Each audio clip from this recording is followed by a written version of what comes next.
اللہ کے نبی نے دعا کی ہے اللہ ان دونوں میں سے ایک کو جو ہے وہ ہدایت دے دے۔ اس سے یہی سبق ملتا ہے کہ اللہ کے نبی صلی اللہ علیہ وسلم نے اپنے صحابیوں کو حبشہ اسی لیے بھیجا کہ ان کا ایمان بچ جائے۔ اور یہ کہا جاتا ہے کہ یہ اسلام کی تاریخ میں اسلام کے لیے سب سے پہلی بار کسی شخص نے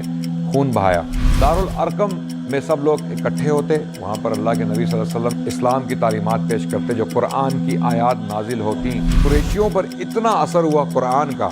قرآن سن کر وہ اس قدر میزمرائزڈ ہو گئے کہ وہ بھی سجدے میں گر گئے۔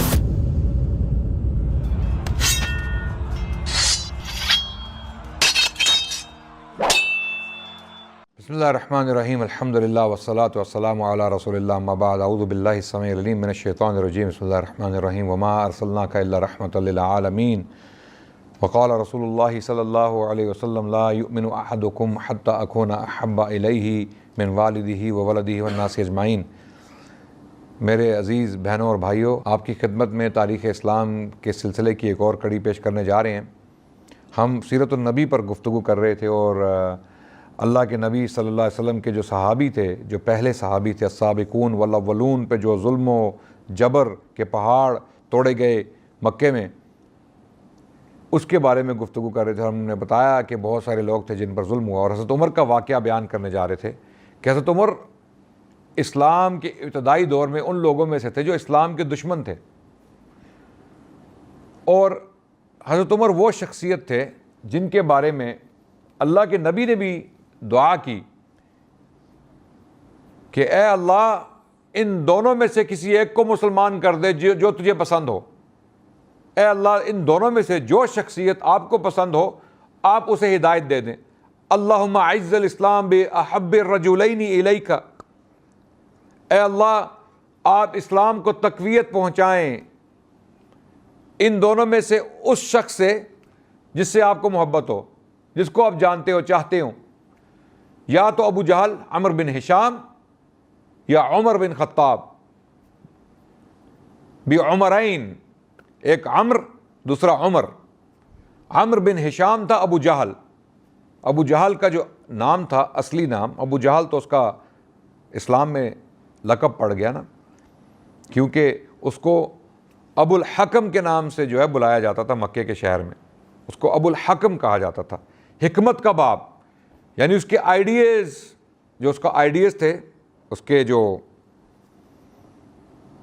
جو سوچنے کا انداز تھا وہ بڑا عجیب تھا،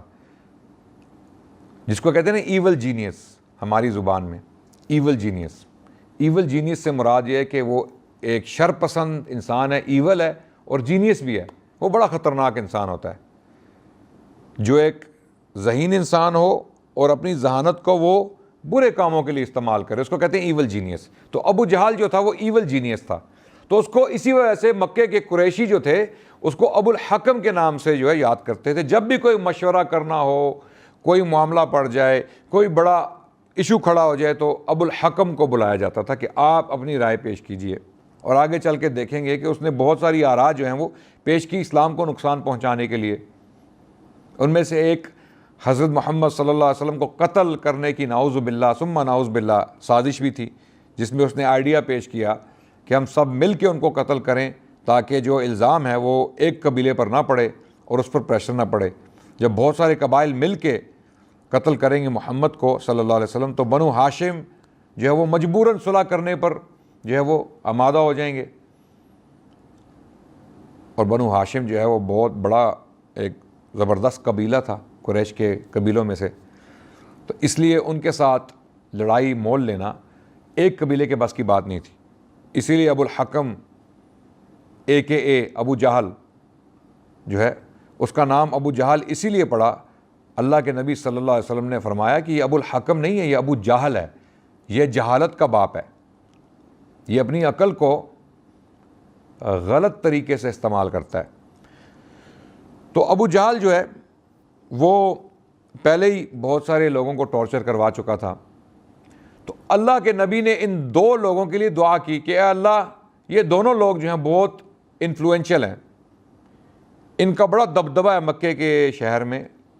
قریشی ان کی عزت کرتے ہیں۔ ابو جہل جو ہے وہ ایک عمر رسیدہ شخص تھا، اور عمر جو ہیں وہ جوان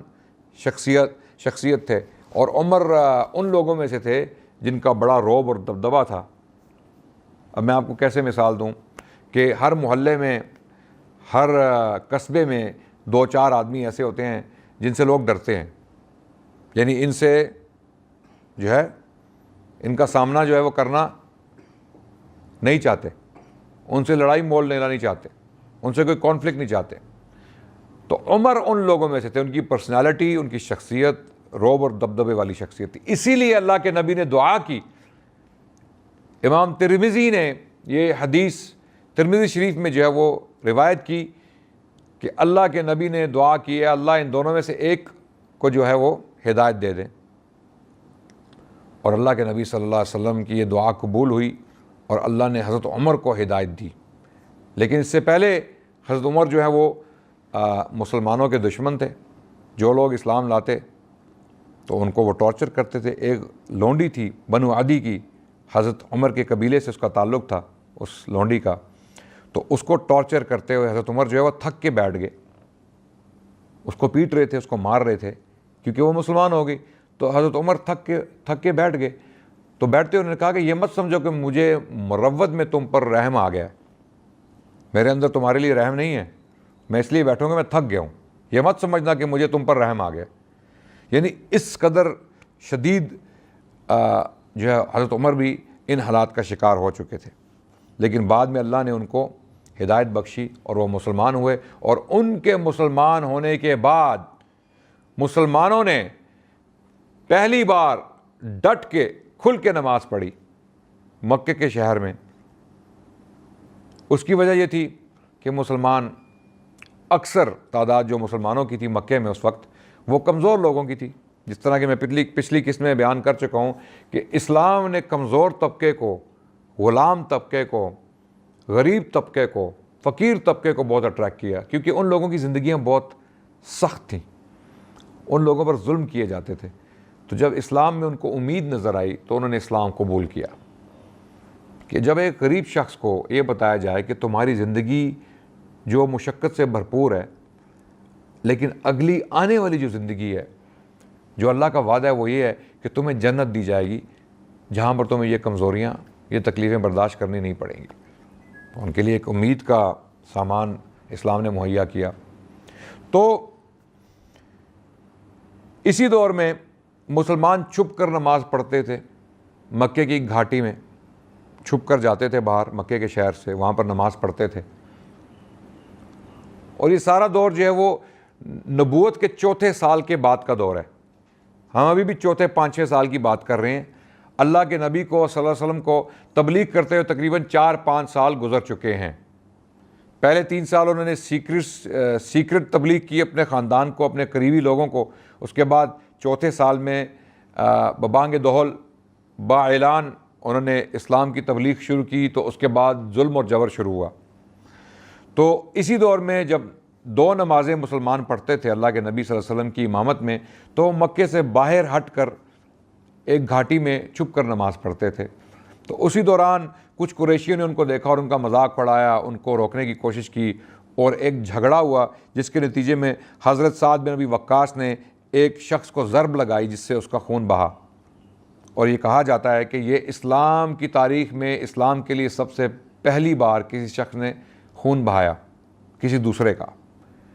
یہ تھے حضرت سعد بن ابی وقاص رضی اللہ عنہ، جنہوں نے مکے کی گھاٹی میں یا مکے سے باہر نماز پڑھنے کے بعد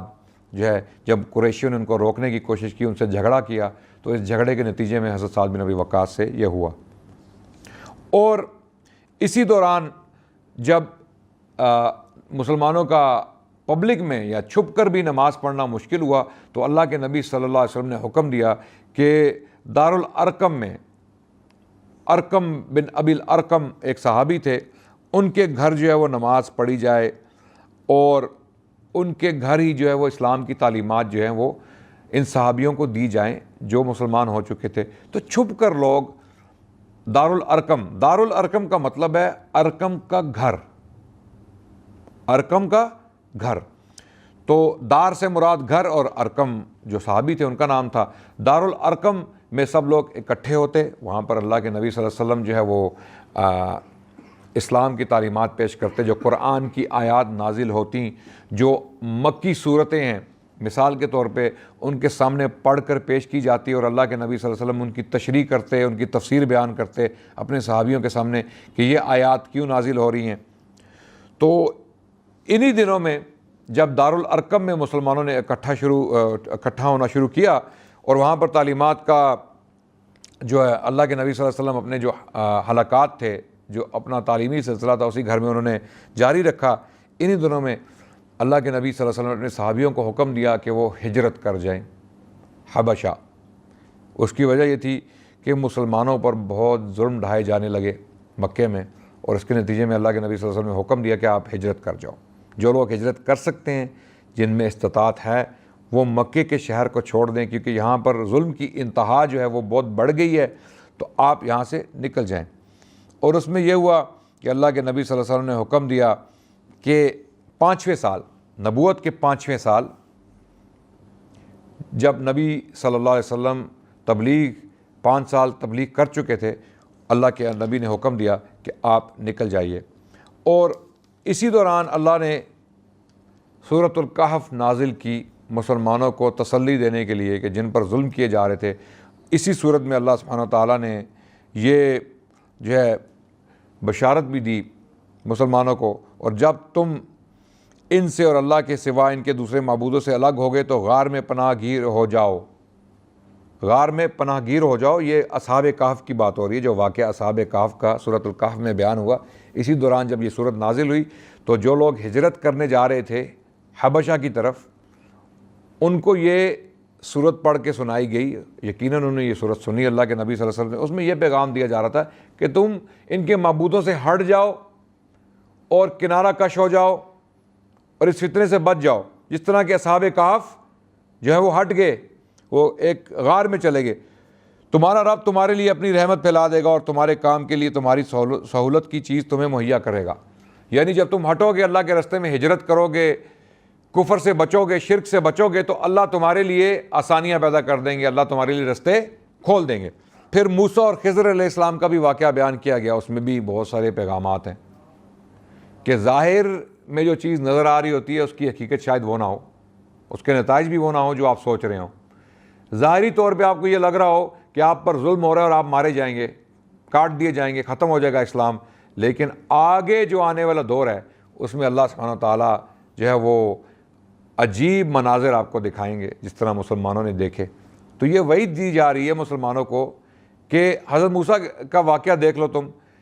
ضروری نہیں ہے کہ جو تم اپنی آنکھوں سے دیکھ رہے ہو حقیقت وہی ہو،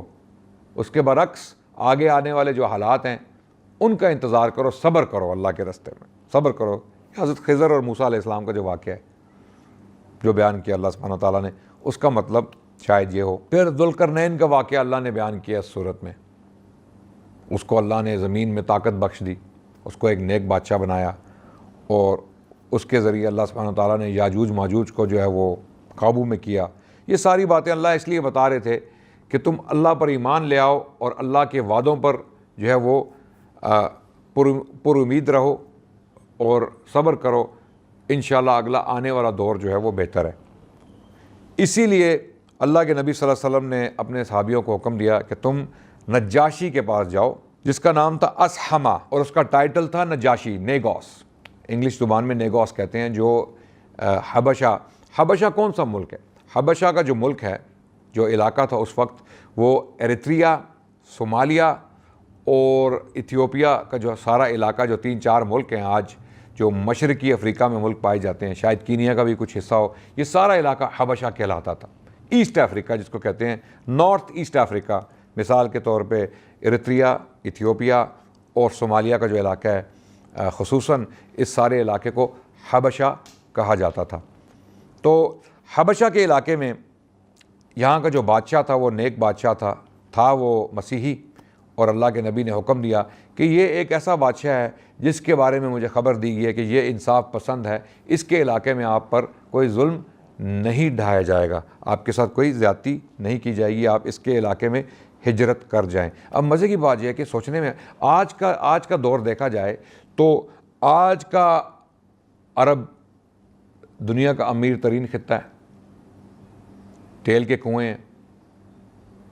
دولت کی فراوانی ہے، دنیا کی سب سے بڑی بلڈنگز جو ہیں وہ عرب میں ہیں، اور آج ایتھیوپیا، صومالیہ اور ایریتریا غریب ترین ممالک میں سے ہیں، دنیا کے غریب ترین ممالک میں سے ہیں۔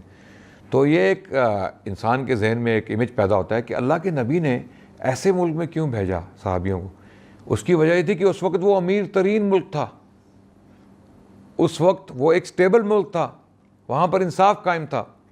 تو اس میں ایک یہ سبق بھی ملتا ہے کہ اگر انسان کو اپنا ایمان بچانے کے لیے ایک ایسے خطے سے بچ کر نکلنا پڑے جہاں پر اس پر ظلم کیا جا رہا ہے، اس کا ایمان خطرے میں ہے، اگر وہ ایسے خطے میں چلا جاتا ہے جہاں پر غیر مسلموں کی حکومت ہو، غیر مسلموں کی حکومت ہو اور وہ انصاف پسند ہو، وہاں پر انصاف قائم ہو، تو آپ وہاں پر ہجرت کر جائیں، اجازت ہے۔ حالانکہ غیر مسلم ممالک میں مسلمانوں کو رہنے سے روکا گیا ہے عموماً، کیونکہ آپ کا ایمان وہاں پر خطرے میں ہو سکتا ہے،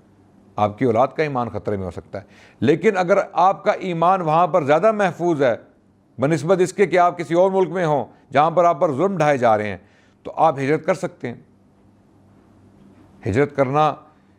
اس سے یہی سبق ملتا ہے کہ اللہ کے نبی صلی اللہ علیہ وسلم نے اپنے صحابیوں کو حبشہ اسی لیے بھیجا کہ ان کا ایمان بچ جائے۔ جو لوگ فتنے کا شکار ہیں، جن کو مارا پیٹا جا رہا ہے، اور جو حضرت عمار بن یاسر جیسی سچویشن میں ہیں، وہ لوگ یہاں سے چلے جائیں۔ اس سے بہتر ہے کہ وہ کافر ہوں، مار کھا کر ظاہری طور پر یا باطنی طور پر اسلام چھوڑ دیں، بہتر ہے کہ وہ اپنے ایمان کو بچائیں اور ایسے ملک میں چلے جائیں جہاں پر ان کا ایمان الحمدللہ جو ہے وہ محفوظ ہے۔ تو اللہ کے نبی صلی اللہ علیہ وسلم نے ان لوگوں کو، جو پہلا بیچ تھا صحابہ کا جس نے ہجرت کی، ان کو حکم دیا کہ وہ نکل جائیں۔ تو پہلے بیچ میں یا پہلے گروہ میں 12 مرد اور 4 عورتیں شامل تھیں۔ ان 12 مردوں میں حضرت عثمان بن عفان، اللہ کے نبی کے داماد، اور ان کی اہلیہ اللہ کے نبی کی صاحبزادی رقیہ رضی اللہ عنہا، وہ شامل تھے، اور انہوں نے ہجرت کی اللہ کے نبی صلی اللہ علیہ وسلم کے حکم پر، اور یہ حبشہ چلے گئے۔ اور ان کا مقصد یہی تھا کہ قریش کو اس ہجرت کا علم نہ ہو، سیکرٹلی وہ مکے کا شہر چھوڑ دیں اور نکل جائیں۔ تو وہ بحر احمر جو سمندر ہے، جو جدے کے ساتھ جو کوسٹ ہے، اس سمندر تک گئے، اور ساحل پر پہنچ کر ان کو کچھ ایسی کشتیاں ملی جو تاجروں کی کشتیاں تھیں۔ ان کشتیوں پر وہ سوار ہو کے اکراس دا چینل، اگر آپ آج بھی نقشہ دیکھیں دنیا کا، سعودی عربیہ کے بالکل سامنے جو ہیں وہ ایتھیوپیا اور ایریتریا اور صومالیہ کا علاقہ ہے۔ آج بھی اگر آپ وہ پٹی دیکھیں جس کو ہم خلیج کہیں گے، خلیج بحر احمر کا جو خلیج ہے، ایک طرف سعودی عرب آپ کو نظر آئے گا نقشے پہ، دوسری طرف آپ کو افریقہ کے ممالک نظر آئیں گے، اور انہوں نے چینل کو جو ہے وہ کراس کیا سعودیہ سے، یعنی سعودیہ کا جو آج کا خطہ ہے وہاں سے وہ نکلے کشتیوں میں، اور اکراس دا چینل وہ اب وہ کون سے علاقے میں پہنچے اس کا جو ہے اندازہ یقینی طور پہ نہیں لگایا جا سکتا۔ غالباً ایتھیوپیا یا ایریتریا کے کسی علاقے میں وہ لینڈ ہوئے ہوں گے جو صحابہ تھے، اور پھر ان کو بادشاہ کے پاس لے جایا گیا۔ تو اللہ سبحانہ و تعالیٰ نے حکم دیا ہجرت کا، جو اللہ کے نبی صلی اللہ علیہ وسلم نے اصحاب رسول کے سامنے پیش کیا۔ پھر جب یہ سب واقعات ہو رہے تھے تو مکے میں ایک اور واقعہ ہوا کہ اللہ کے نبی صلی اللہ علیہ وسلم نے ایک دفعہ مکے کے سرداروں کے سامنے یا قریشیوں کے سامنے سورۃ النجم کی تلاوت کی، اور جب سورۃ النجم میں آیت السجدہ آئی، جو آخری آیت ہے، فَاسْجُدُوا لِلَّهِ وَاعْبُدُوا، جب یہ آیت پڑھی تو اللہ کے نبی نے سجدہ کیا، اور اللہ کے نبی کے صحابی جو تھے انہوں نے بھی سجدہ کیا، اور قریشیوں پر اتنا اثر ہوا قرآن کا، قرآن سن کر وہ اس قدر جو ہے وہ میزمرائزڈ ہو گئے کہ وہ بھی سجدے میں گر گئے، یعنی وہ اپنے اوسان کھو بیٹھے، ان کو اپنے ہوش ہی جو ہے وہ کھونے پڑے۔ قرآن کی جو طاقت ہے، جو سننے والے ہیں ان پر جو قرآن کا اثر ہوتا ہے وہ ان پر بھی ہوا، اور جب وہ سورۃ النجم انہوں نے سنی، وہ اتنی زبردست صورت ہے، اگر آپ اس کو آج بھی ترجمے سے پڑھیں سورۃ النجم، اللہ اکبر، یہ آپ کو ہلا کر رکھ دیتی ہے۔ تو سورۃ النجم میں وہ اس قدر کھو گئے قریشی، کافر ہونے کے باوجود، کہ جب اللہ کے نبی نے آخری آیت پڑھنے کے بعد سجدہ کیا تو ان کے صحابیوں نے بھی سجدہ کیا، اور وہ قریش کے جو سردار تھے کافر ہونے کے باوجود وہ سجدے میں گر گئے، اور جب سجدے کا ان کو احساس ہوا کہ ہم نے تو سجدہ کر دیا ہے، یعنی محمد کے خدا کو سجدہ کر دیا ہم نے، تو وہ ایک دم کھڑے ہوئے اور انہوں نے اپنے آپ کو سنبھالا۔ تو قرآن کی جو طاقت ہے اس کا اندازہ اسی وجہ سے ہوا، اور بہت ساری کہانیاں بھی اس کے بارے میں بنائی گئی بعد میں، جو یہ بھی کہا جاتا ہے کہ کچھ ایسی آیات تھیں جو اللہ کے نبی سے جو ہے وہ ان سے بیان ہو گئیں، جو غالباً یعنی یہ الج کیا جاتا ہے کہ اللہ کے نبی صلی اللہ علیہ وسلم نے ان کے بتوں کی تعریف کر دی، لیکن یہ سب جھوٹی کہانیاں ہیں، یہ سب جھوٹی خرافات میں سے ہے۔ حقیقت یہ ہے کہ اللہ کے نبی صلی اللہ علیہ وسلم جو صحیح احادیث میں ہمیں واقعہ پہنچا وہ یہ ہے، جو بخاری کی حدیث ہے، حدیث میں سے ہمیں پتہ چلتا ہے کہ اللہ کے نبی صلی اللہ علیہ وسلم سورۃ النجم کی آیات پڑھی، اور جب سجدہ کیا تو کفار قریش بھی ان کے ساتھ سجدے میں گر گئے ان آیات کی وجہ سے۔ تو اسی طرح حبشہ کی جو ہے وہ دوسری ہجرت بھی ہوئی، اور اس کی بھی تفصیلات انشاءاللہ آپ کے سامنے بیان کریں گے۔ تب تک کے لیے آپ سے اجازت چاہتے ہیں، انشاءاللہ اگلی قسط میں ہجرت حبشہ جو دوسری ہجرت حبشہ ہے اس کے بارے میں تفصیلات پیش کریں گے۔ السلام علیکم ورحمۃ اللہ وبرکاتہ۔